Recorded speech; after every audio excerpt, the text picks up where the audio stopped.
सभी बच्चों को मेरा नमस्कार। बच्चों, जैसा कि आप लोग जानते हो, कल हम लोगों ने डेप्रिसिएशन के बारे में चर्चा की थी और आज हम लोग कैपिटल लॉस के बारे में चर्चा करेंगे। बच्चों,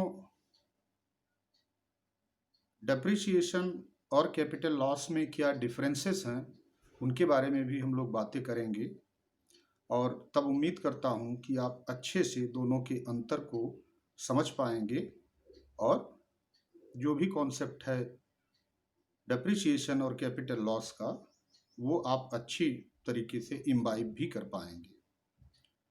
तो बच्चों, जैसा कि आप लोग जानते हैं, a fall in the value of fixed capital due to natural calamities like earthquakes, floods, fires, etc., and unforeseen factors like war and thefts, etc., is not considered while calculating depreciation. This is called capital loss.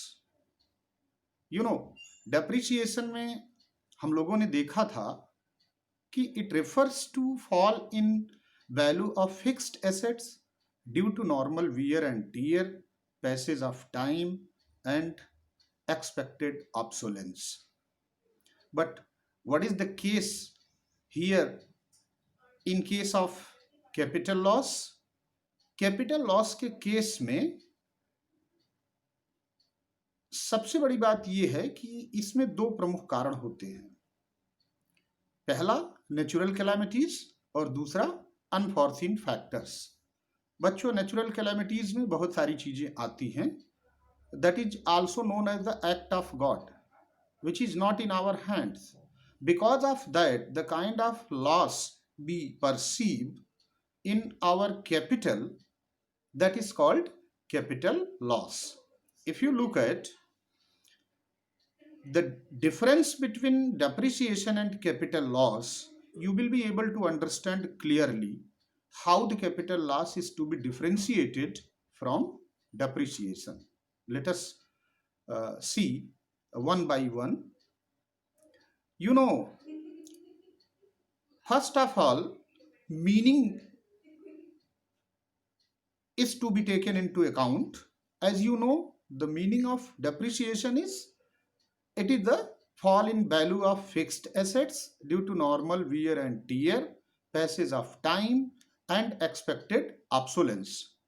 While in case of capital loss, it refers to loss in value of a fixed capital asset due to unforeseen obsolescences and natural calamities like thefts, accidents, depression, etc.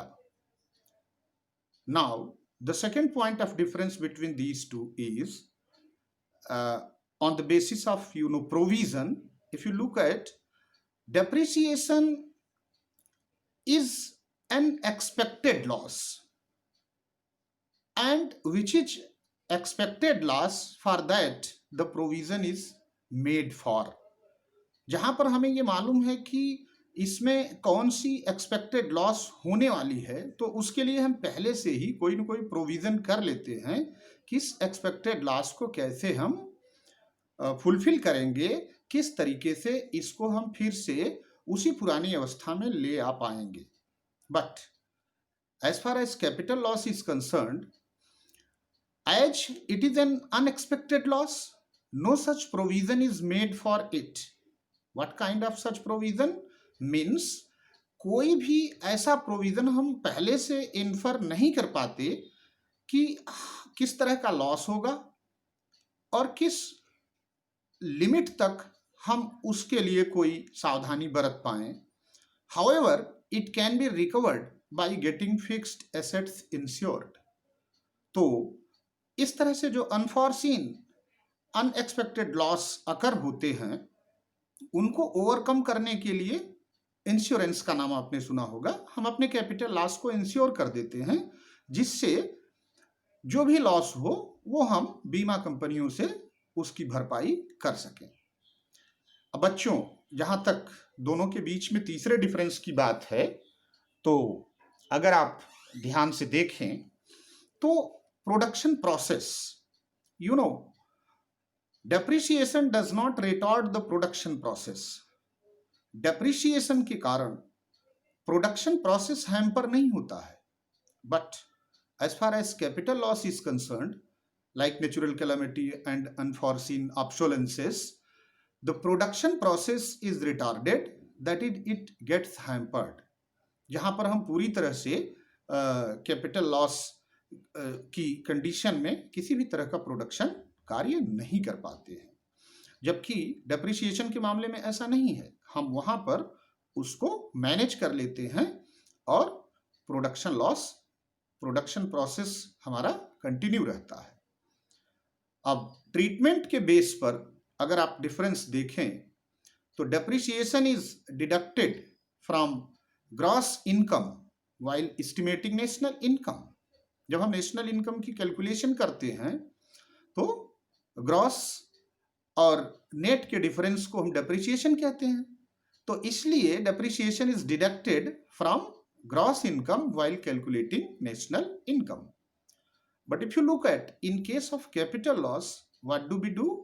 Capital losses are not a part of depreciation and hence are not taken into account while estimating national income. मतलब capital loss का national income accounting से कुछ भी लेना देना नहीं है, because it is unforeseen obsolescences. And I hope you must have got the point that I wanted to deliver before you all. You have to be very much clear in respect of depreciation and capital loss. Both are very important topic of our national income and related aggregates. So I hope you might be revising the same concept, staying back your home. And if you are having any sorts of problem, you can text me. Thank you very much. Goodbye till then.